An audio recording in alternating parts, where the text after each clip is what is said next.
Hello, welcome to the National Literacy Agency online storytelling program. Today I have a story from Africa for you, and the title of this story is How a Boy Learned to Be Wise. So it is story time. You look and you listen. Well done. Once upon a time there was a village that was very close to the deep green forest. In this village lived a potter with his wife and his son. The potter was a very, very clever potter indeed. Being a potter is no joke. You have to be very, very creative. You use clay, and when you do pottery you have to cook the clay. You put it in a very hot oven, a very high temperature, and that is how you get the perfect product. Well, this potter was a very clever potter indeed. His son was different than the other boys in the village. He did not have friends, he never smiled, he never spoke, he never sang. All he did was find his own space and do nothing. This was a huge problem for the parents. And one day the potter told his wife, "My wife, it could be that when our son grows up, he will be a fool, yet he may be wise." And the wife nodded. Even though the son was not in the room, he could hear his father say that, and he worried. He did not sleep that night, and he woke up very early in the morning. He walked to the forest. He walked and he talked to himself in his loudest whisper. He said, "Will I be wise? Will I be a fool? What will I be? I will be very sad if I become a fool. Yet I don't know what to do to be wise, to become wise." And as he came to this opening, a lion walked to him.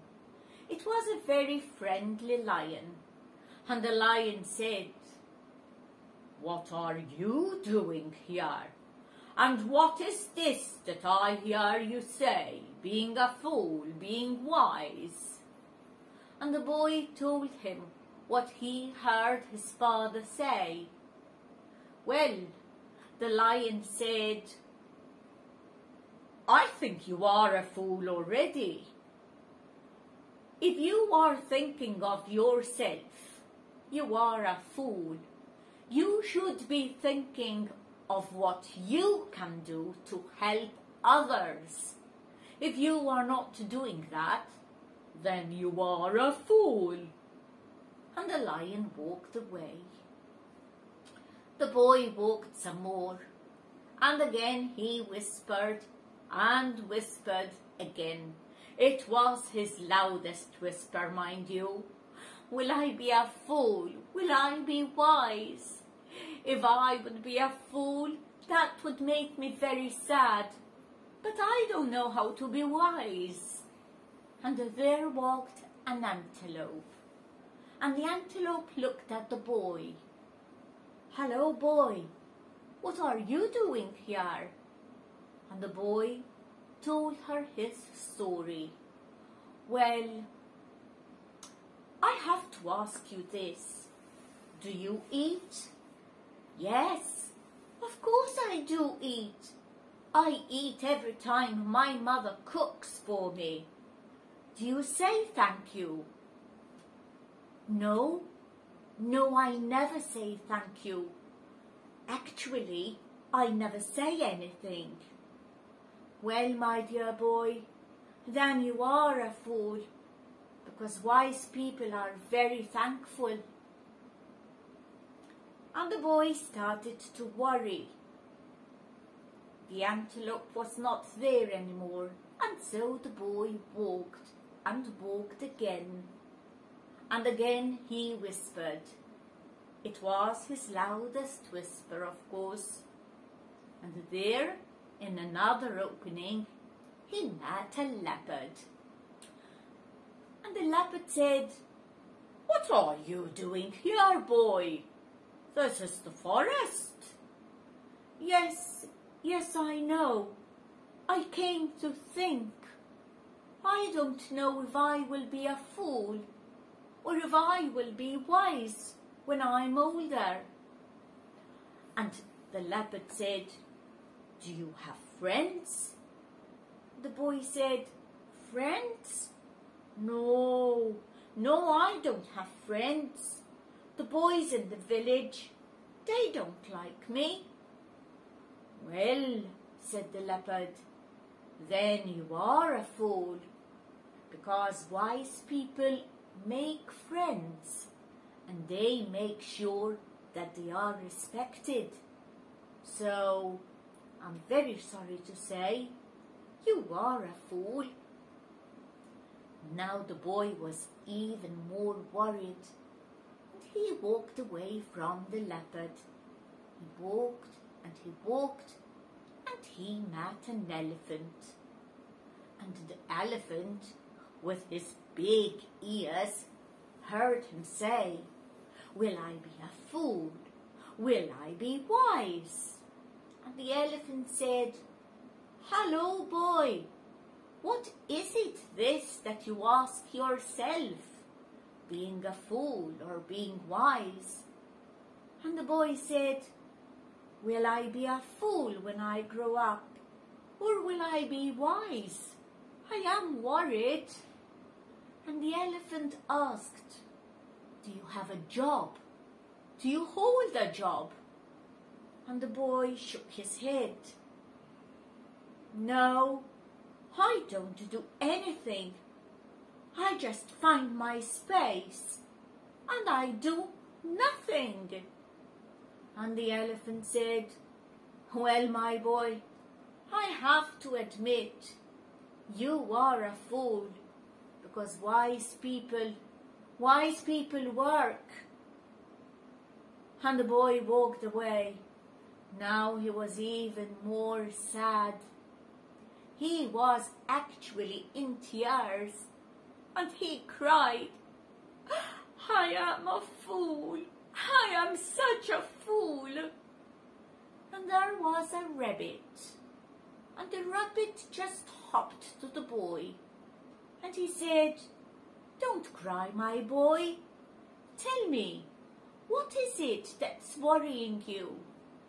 And the boy told him all the story. "And all the animals told me that I am a fool. I don't want to be fool. But how can I learn to be wise?" And the rabbit said, "Well, you have to think of others. That will make you wise. You have to be thankful. That will make you wise. You have to make friends.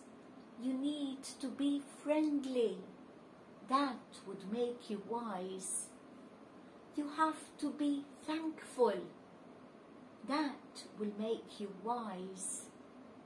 So, will you try and find yourself a job? And if you find yourself a job, you have to make your best. Not just your best, but your utmost. You have to do your utmost. Will you try that? That will surely make you wise."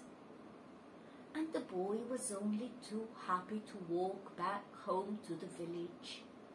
And as soon as he went inside the house, he went to his mother, and he gave her a hug, and he said, "Thank you, Mum. Thank you for all the food you cook. Thank you for everything you do for me. He went to his dad and he said, Dad, you are a very clever potter.